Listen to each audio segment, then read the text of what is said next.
요새 실은 영어 학습 방법 대세가 이 방법이에요. 소위 말하는 영포자를 좀 만들 가능성이 높은 수업 스타일이에요, 이게. 대표적인 학원이 교육불평등을 만드는 정보 비대칭 부숴버리겠습니다. 남기정입니다. 백시영입니다. 오늘은 학원의 계보에 대해서 이야기를 해볼 건데요. 음. 많은 학원들이 존재하잖아요. 그 학원이 운영되는 이론적인 기반, 언어학적인 이론의 기반이 무엇인지에 대해서 말씀을 드릴 거예요. 네. 이 영상을 보시면은 이래서 이 학습 방법은 효과가 있는 거구나. 단서를 발견하시는 시간이 되실 것 같아서 꼭 끝까지 영상 시청 부탁드립니다. 저희가 학원을 이제 운영하는 방안을 3개로 크게 분류했어요. 사실은 이 잔가지가 어마어마하게 많습니다. 그런데 큼직하게 보면은 이 3개 정도로 묶을 수가 있어요. 첫 번째는 영어를 매개로 해서 다른 내용을 습득하는 방식입니다. 그리고 두 번째는 영어 자체를 배우는 거예요. 영어의 어휘의 구성, 어원이나 이런 거 배우고 영어의 문법, 그리고 구문, 이 원리를 배워서 단어와 구문, 문법을 조합하면은 의미를 만들어낼 수 있고 문장을 생성할 수 있다라는 기초고요. 그리고 마지막은 요 방식들을 절충한 방법입니다. 그래서 하나씩 한번 다뤄볼 건데요. 첫 번째로 소개해드릴 방법은 언어를 매개로 하여 다른 내용을 배우는 방법입니다. 이런 방법으로 운영되는 학원이 어디가 있을까요? 파란 어학원? 네, 그 정도로 소개해 드릴게요. 네, 의미가 파란 느낌이에요. 네, 그렇죠. 제가 그 학원을 굳이 말씀드린 거는 네.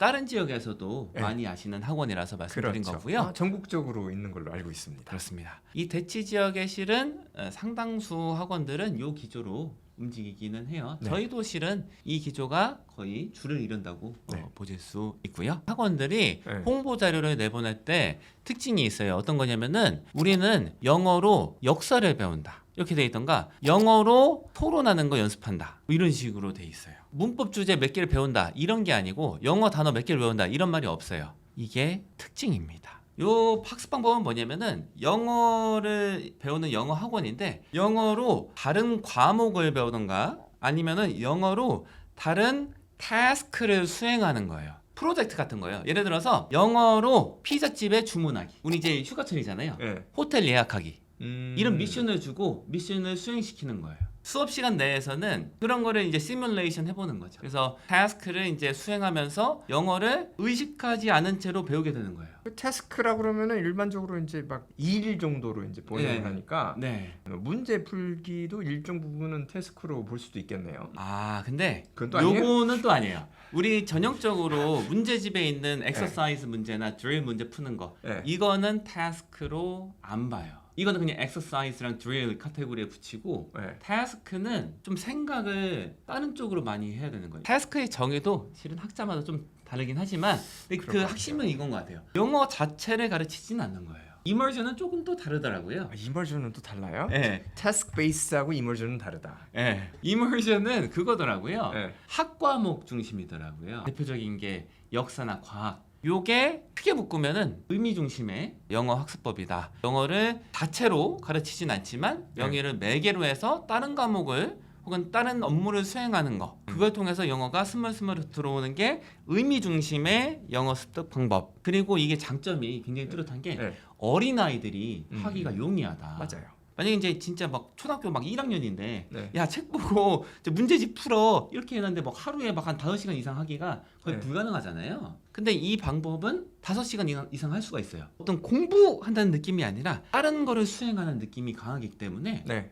이 영어를 갖고 노는 거죠. 그러니까 네. 예. 노는 과정에서 영어가 개입되고 이러니까 오랫동안 할 수 있고 몰입해서 할 수가 있다. 그리고 이 또 장점이 이 흔히 말하는 통합 교육이 잘 되는 것 같아요. 뭐 말하고 듣고 읽고 하는 거를 동시에 막 다 할 수가 있잖아요. 네. 왜냐면 약간은 상당수가 이제 액티비티 같은 걸 수반하니까 그래서 역동적으로 읽고 들으면서 자기 할 말 하고 하니까 이게 종합적으로 영어가 이렇게 형성이 되는 그런데 아주 용이하다. 그러면은 단점은 무엇이냐? 이 방법이 학교 교육에서 그리고 일반 시중에서 나오는 그 문제집에서 사용하는 방법이랑 호환이 잘 안 된다. 학교 교육이 교사 중심으로 설명을 하는 거거든요. 이거랑은 좀 교육의 결이 안 맞을 수가 있어요. 흔히 말하는 이제 K 문법이라는 걸 중학교 입학하면은 배워요. 수업 시간에 배우는데 이 약간 내용 중심의 학습을 했던 친구들은 그런 수업을 학교에서 하잖아요. 반응이 어떠냐면은 뭐 하는 거야 지금? 의도를 파악하기가 힘들다. 이런 현상이 많이 발생하거든요.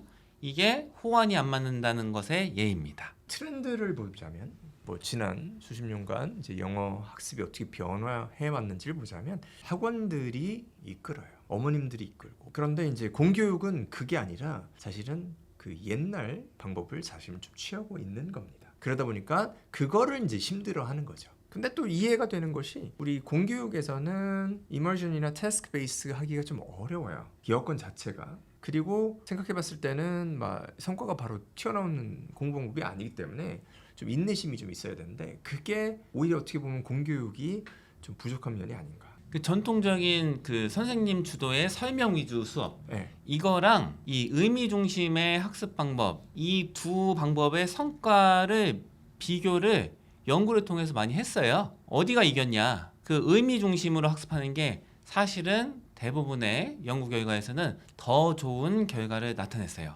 그래서 요새 실은 영어 학습 방법, 특히나 2000년대 이후의 영어 학습 방법, 외국어 학습 방법은 대세가 이 방법이에요.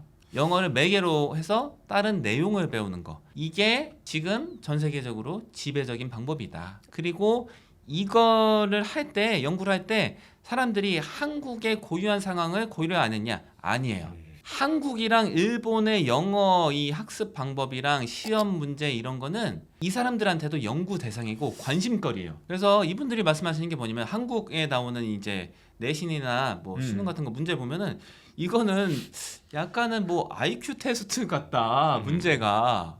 그래서 사실은 이 내용 중심의 학습 방법으로도 온전하게 다 처리가 안 되는 부분이 있긴 하다. 네. 하지만 전통적인 교사 설명 중심의 방법이랑 비교를 했을 때에는 그래도 눈에 띄는 정도로 이 내용 중심의 학습 방식이 성과가 더 높다. 한국이 이 네. 중심에 거의 있어요.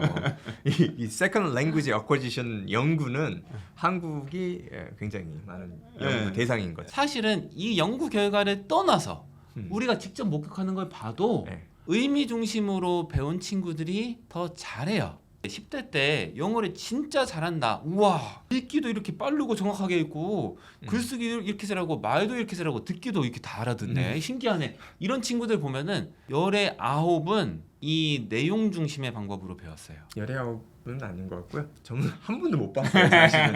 연구도 그렇고 실제도 그렇고 이게 굳이 이제 뭐 경쟁 구조를 만들자면은 이게 이기는 방법이다. 네. 하지만 이게 배울 게 분명히 있다. 가치가 아예 없는 건 아니잖아요. 맞아요. 예. 이 task based learning의 대표 주자가 네. 그 로드 앨리스라는 분이신데 아, 이분도 인정을 하시는 거예요. 그 문법 같은 거 배우는 거, 구조 배우는 거 이런 거 의미가 있고 효용이 있다. 그러면은 이렇게 이제 전통적인 방법 이러는 방법을 고수하는 학원들이 있나요? 그렇죠.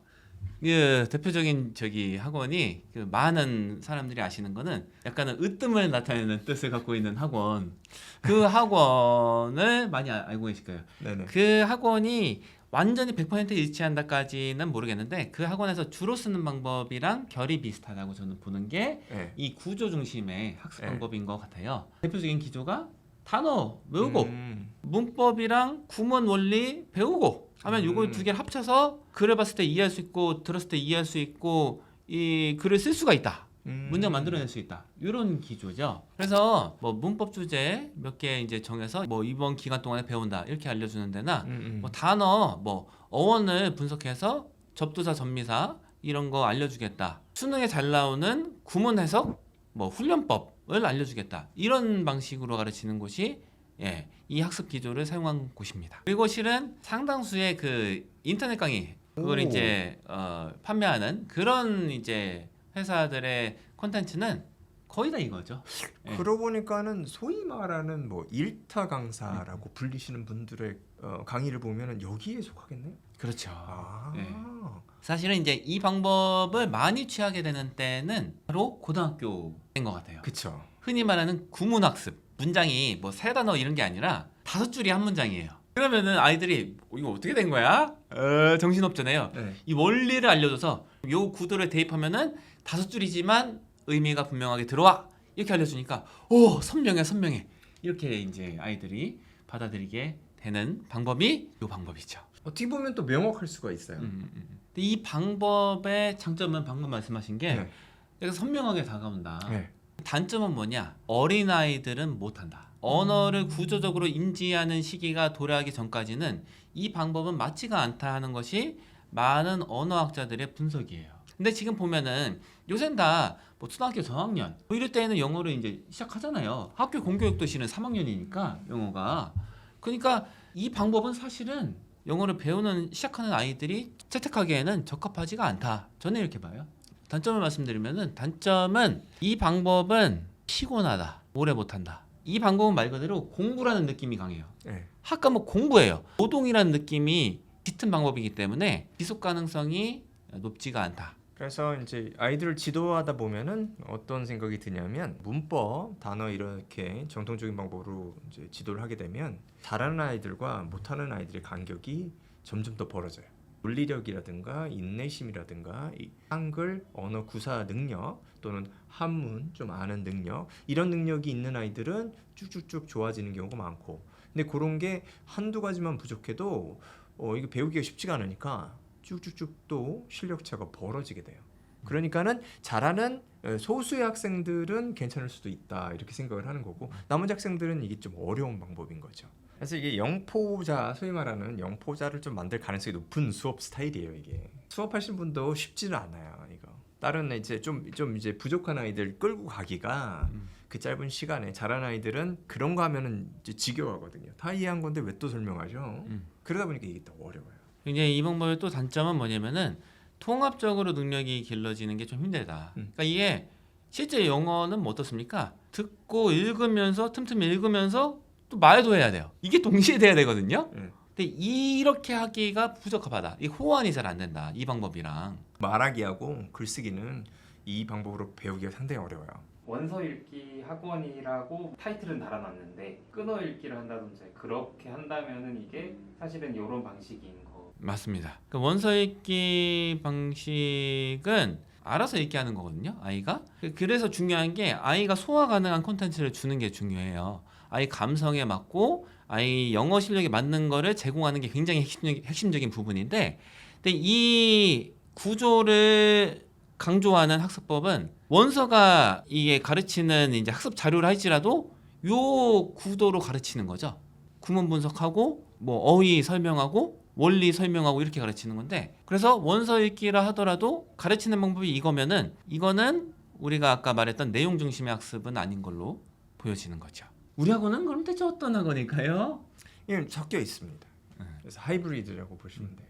일단은 뭐 기본적으로 저희가 책 읽기를 많이 하니까 네. 내용 중심의 학습이 맞아요. 그리고 네네. 이거 책 읽기를 할 때 하나하나 모든 문장을 뭐 구문 분석식으로 하지 않잖아요. 맞습니다. 아이한테 맞는 이제 책을 제시해서 아이가 스스로 읽고 파악하게 감성적으로 지적으로 내용을 습득하게 접하게 해서 영어가 스멀스멀 들어오게 하는 방법을 주로 쓰고 네. 글쓰기도 실은 이런 방식의 일환으로 들어가잖아요. 네네. 자신의 생각을 표현하는 거 이런 식으로 들어가기 때문에 내용 중심인데 요 내용 중심의 방식의 단점이 그거잖아요. 일부 이제 오류가 영영 개선이 안 되는 그런 현상들이 있어요. 예를 들어서 대표적인 게 3인칭 단수 원리거든요. 그러니까 주어 3인칭 단수일 때 동사에서 붙인다. 이게 영어권에서 한 20년 이상 살아도 계속 틀린 사람들이 있어요. 좀 이제 바람직하진 않다. 봐갖고 이거를 글쓰기로 저희는 대체로 네. 조율을 해주던가 문법을 조금 겸하잖아요. 배우는 거를. 네. 왜냐면은 문법 학습이 효용이 있어요. 이 학자들이 뭐 이렇게 의견이 분분한데 아예 효용이 없다고 보는 쪽이 사실은 그 스티븐 크래션 같은 분이에요. 틀리고 나서 인지하는 데는 도움이 되지만 이거를 맞게 쓰는 데에는 문법 이론 배우는 건 효용이 없다. 이렇게 보시는 분이거든요. 그런데 이게 호환이 되냐? 네. 문법 이론을 통해서 설명을 통해서 배웠던 이론이 이거를 구사할 때 적용이 되냐 안 되냐를 갖고서 사람들이 막 많이 싸웠거든요. 네. 그리고 연구를 많이 했는데 발견된 건 뭐냐면은 효용이 있다예요. 그런데 100%는 아니다. 문법 주제를 100개를 가르친다 쳐봐요. 네. 100개를 가르쳐서 다 엑서사이즈나 드릴 같은 거 방식을 써갖고 이거를 내면화시키는 그 시도를 한다 했을 때 이게 100이 다 소화가 되냐? 그건 아니라는 거예요. 그런데 아예 0이 효과냐? 그것도 아니라 이거예요. 효과가 이때 100%는 아니다. 그래서 할 수 있으면 하는 게 효과적이다 하는 게 지금 저기 연구 결과로 발견되고 있는 것들이에요. 네. 이미 정립이 꽤 됐어요. 그래서 이건 효용이 있기는 하다. 그러니까 저희가 이거를 하죠. 특히나 요거의 대표적인 게 품살 문장 성분 이런 그렇죠. 거라고 보시면 돼요. 음. 이건 구조적으로 인식하는 거를 도와주는 거. 그래서 요런 걸로 이제 흔히 말하는 한국의 고유한 그 영어 교육 방식에 대응이 되도록 하는 거다. 오늘은 배치동 학원들 대충뿐만이 아니라 학원들의 교육 방법의 기조, 그거에 깔려 있는 언어학적 이론이 무엇인지에 대해서 다뤄보는 시간을 가졌습니다. 이 정도로 할까요? 네. 감사합니다.